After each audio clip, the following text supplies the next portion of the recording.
Of course, Smith's economic theories were but one facet of the ideology of liberalism that emerged during the 18th and 19th centuries. As you'll recall from our discussion of John Locke and the Atlantic Revolutions, liberalism was also a political doctrine based on the natural rights of humanity, in particular, freedom. It was a legal credo as well, insisting that all free people should be equal before the law. And finally, liberalism was also a social philosophy that prized individual autonomy and self-reliance over dependence on the state or on the government. Yet, this liberal optimism, the belief that everyone had an equal chance at success if they worked hard, was largely a fiction.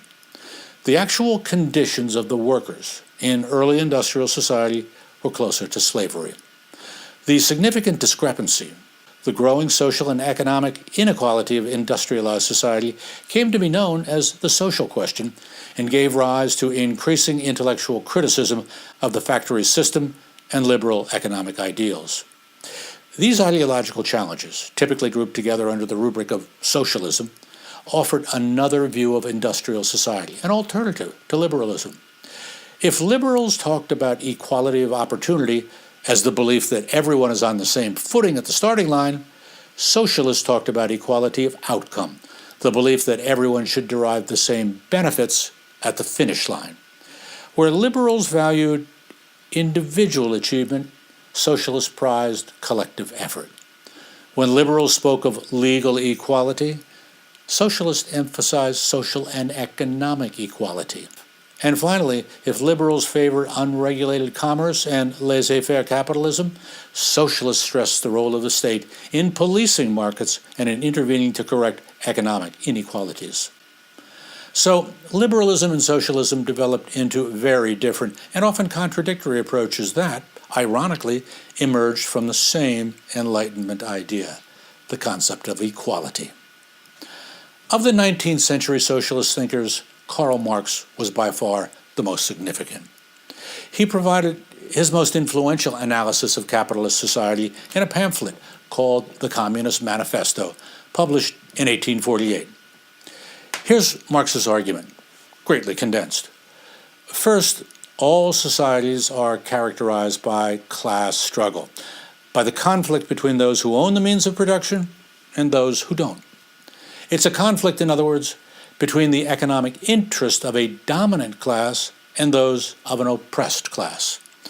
In Marx's terms, it's the bourgeoisie or factory owners versus the proletariat or factory workers.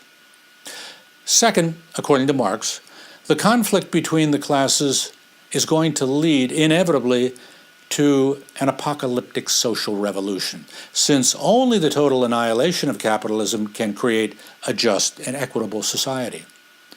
And finally, this society would be organized according to Marx's famous slogan, from each according to their abilities, to each according to their needs.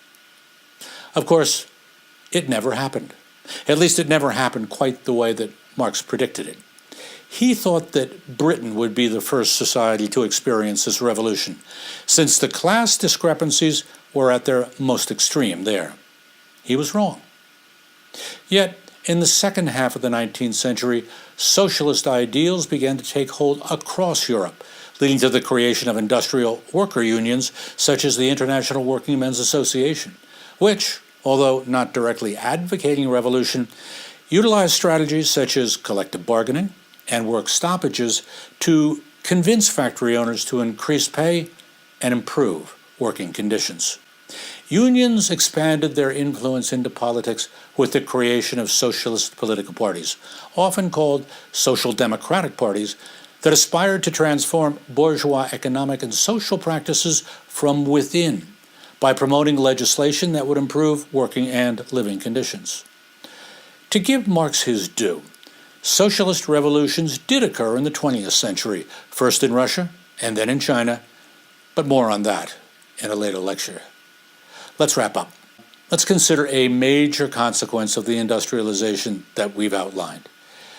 As you'll learn from your readings this week, what starts as factory mechanization in British cities such as Manchester and Birmingham, ends up as a global division between those societies that produce raw materials and those that process and manufacture them into finished goods. One's rural, and the other's urban.